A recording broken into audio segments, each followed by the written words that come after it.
Unga qaramaysizlar. Hamma eshityaptimi meni?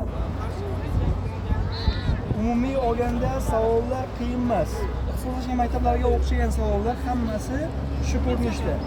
Ya'ni o'tgan safar Braziliya bergan bo'lsa, bu safar Kanada bergan. Artiklesiz qilasiz. Kanadani o'zi qilinadi, tushunarlimi? Endi sizga bu safar Moskva berishi mumkin, O'zbekiston yoki Italiya bu yoki Koreya berilishi mumkin.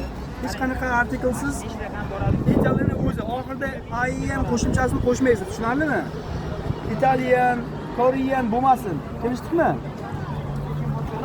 Kelishdik-a? Fromlar bo'lsa, demak, mamlakatning o'zini qo'yasiz. Keyin qarang.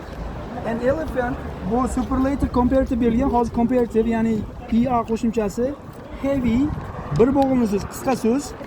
Ikkinchisiga qarayapsizlarmi? Heavy qisqa so'z. Oxirida y o'zgaradi, keyin ER qo'shiladi. Zen bilan birikyapti. Ya'ni elephant og'irroq kuchga qaraganda. Endi sizga bu safar kuchuk masalan yengilroq bo'lishi mumkin. Kuchuk lighter bo'lishi mumkin. Agar qisqa so'z bo'lsa ER qo'shasiz. Uzun so'z bo'lsa mo qo'shasiz, uzun bo'g'ilma bo'lsa. Agar superlative berilsa oxirida in bo'lsa, unda est qo'shasiz. Tushunarlimi? Zen bo'lgani uchun comparative bo'lyapti. Kelishdik-a? Endi qarang. Did you go last year? Bu yerda shoxlarni so'rayapti. Uchinchisida shoxlar. Where qayerda, when qachon, which qaysi, who kim. Agar siz joyga bo'lsa where qo'yapti. Did you go last year? O'tgan yil qayerga bording? Shuning uchun where bo'lyapti. Agar odam bo'lsa who'ni qo'yasiz. Tushunarlimi? Agar qachon bording sen desa, qachon bording siz when degan javob qo'yasiz. Ya'ni testlar hozirgidek imini shu tushmasa bo'lishi boshqacharoq tashlaydi. Ya'ni umumiy olganda shunaqa savollar bo'ladi. Kelishdik-a? Shoxlar mavzusidan bitta savol bo'lyapti. Endi qarang, bu because, but, or, andlardan bitta savol qo'yilgan. O'tgan safar men because o'rgatdim, ko'plar because qildi. Ozgina tarjimalarga qaranglar. Choymi, qahvami bo'lsa or qo'ygandik o'tgan safar. Chunki bo'lganda because qo'yasiz. And va bo'ladi. Kelishdikmi? But biroq bo'ladi, but. Endi qarang, she is very happy.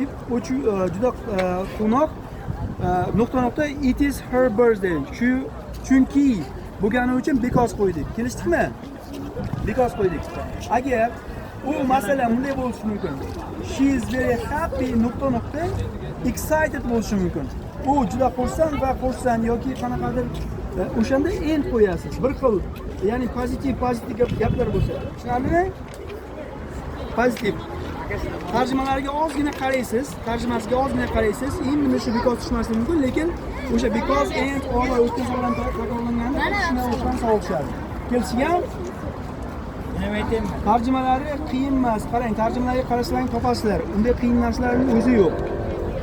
Hozir. Endi qarang. Look, listenlar berilgan. Unda bu present continuous bo'ladi. Undan tashqari oxirida right now bor. Hozirgi, ya'ni hoziroq degan. Siz javoblar ichida birds are singing to be ni ham qo'yasiz, ing ni ham qo'yasiz. Xuddi shunga qaraysiz. Present continuous bo'ladi. Shuning uchun emiza bilan ing qo'ying. Kelishdikmi? Kelishdikmi? 5-savol ketdi. 6-siga o'tamiz, qarang. I degan 3 ta nuqta qo'ygan. The dishes after dinner. Bu lug'atlaringni tekshirmoqchi, lug'atlaringni.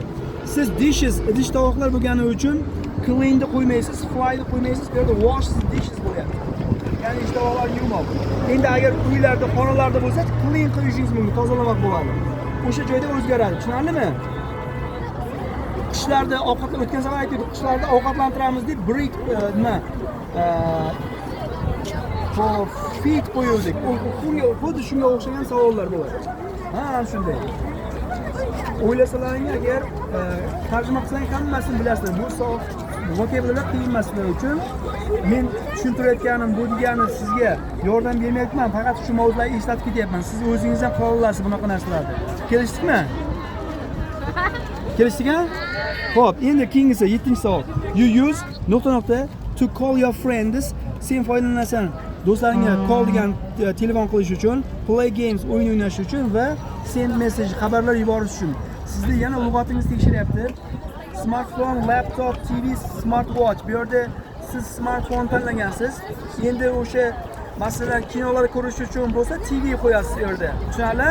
Kinolar ko'rish uchun, qanaqadir programmalar ko'rish uchun bo'lsa, TV qo'yishingiz mumkin. Shu narsalarga qaraysizlar. Kelishdigan? Ozgina savol o'zgarib qolishi mumkin. Bu narsalar lug'atlaring, bu lug'atlar hammasi sizga tanish. Keyingi 8 ga qarang. 8 ga. Xo'p. Nuqta qarang. Olmoshlar mavzusi berilyapti. Is my brother gapni boshida 7 ta olmosh I, you, he'lar, she'lar ishlatiladi faqatgina gapni boshida. Is ga keyin my brotherdan o'g'il bolalarni bilyapman. I love him very much. Bu yerda I, he'lar ishlatilyapti. Shuning uchun is ga qarab faqatgina he hech qanaqa o'zgarishsiz olmosh tanlaysiz. Kelishdikmi? He is. Boshida o'sha 7 ta olmosh ishlatiladi. Qolgan oxirida bu I'lar, you'lar, she'lar umuman ishlatilmaydi oxirida. Endi qarang, xuddi shunaqa gap. He is brother bo'lishi mumkin. Bu yerga my brother bo'ladi. My degan javob tanlaysiz agar shunaqa bo'lsa. Keyin I love qo'yasiz. Shunaqa very much. Bu yerda him qo'yasiz. Uni, unga degan javob. O'shalarga qaraysizlar. Ozgina shu tomonlarda o'zgarishi mumkin. Kelishdingmi? Kelishdingmi?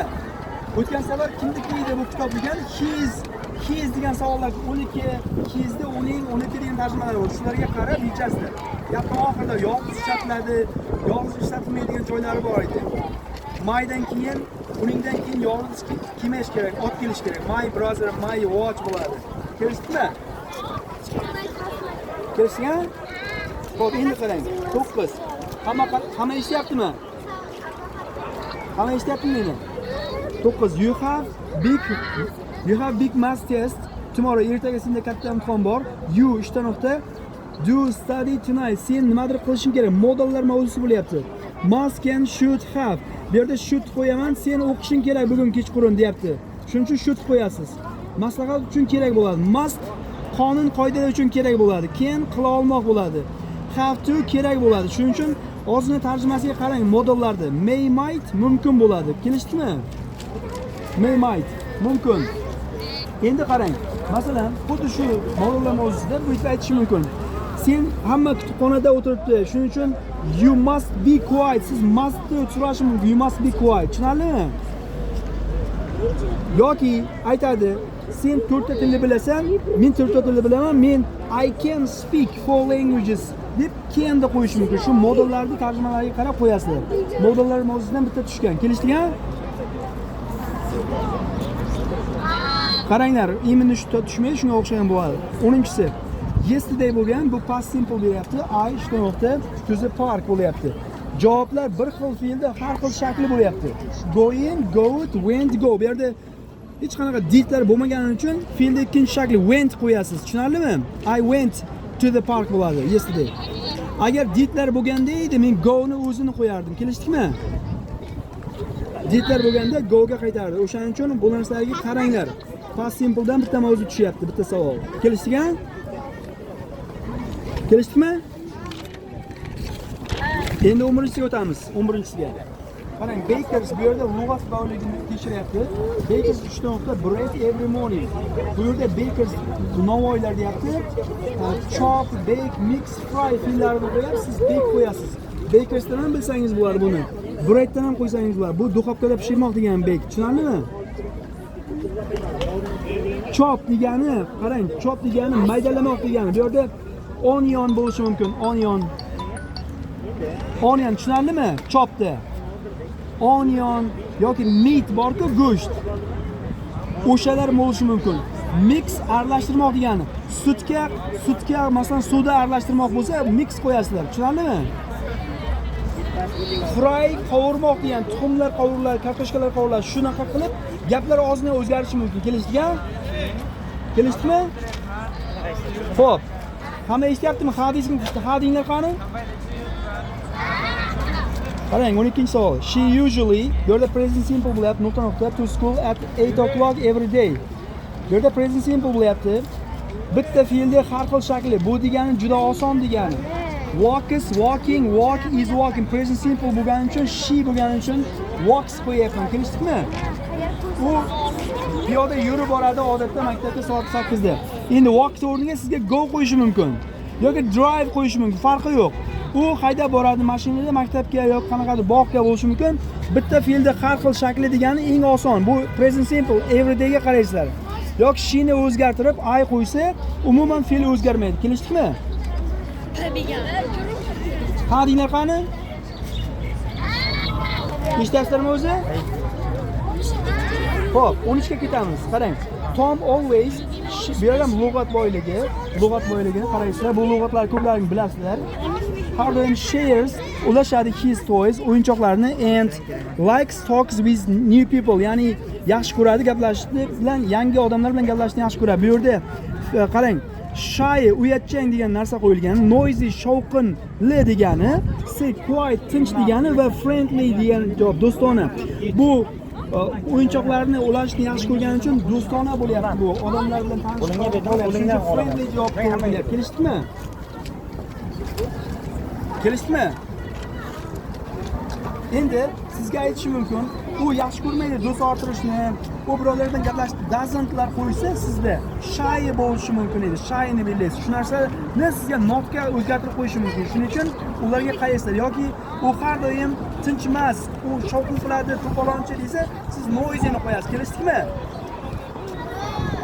Kelishdikmi? O'shalarga lug'at boyliklari qaysizlar? Yoki bo'lmasa u uncha ko'p gapirmaydi odamlar bilan desa, quiet bo'lishi mumkin. Shu narsalarga qaysizlar? Buni tarjima qilsalaring bo'ladi. Hammasini qo'llasizlar sizlar. Kelishdikmi? 13 ta savolda nimalar bo'lishini aytib berdim. Yana bitta matn berilgan, ikkita savol readingdan qo'yilgan, juda oson. O'ylasalang bo'ladi. Reading u ixtisoslashgan maktablardan ham oson ekan. Shuning uchun o'qinglar, javoblar ichida bor. Ularni men sizga tushuntirmayman. Sizlarga omad. Hammalaringdan men harakat qilaman 15 ta kutishga. Ingliz tilida qaddan ziyod omad. Balli baland 15 ta yechasizlar. Kelishdikmi? O'tkazib yuborsalaring, yana boshqadan qaranglar. Bir marta, ikki marta qarab, xatolarni topib olsalaring bo'ladi bitta ikkita. Tushunarli? Shoshmanglar. Kelishdikmi? Hammaga omad. Mana aziz ustozga beryapman. Hammaga omad. Vaqt bo'lmadi. Hammaga omad. Mana hozir tushuntirdik.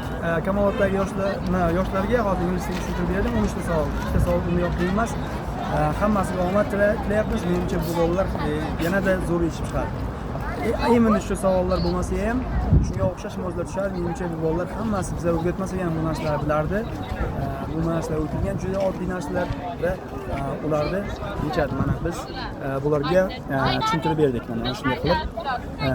Endi aziz ustozga beraman. Xo'p, omad.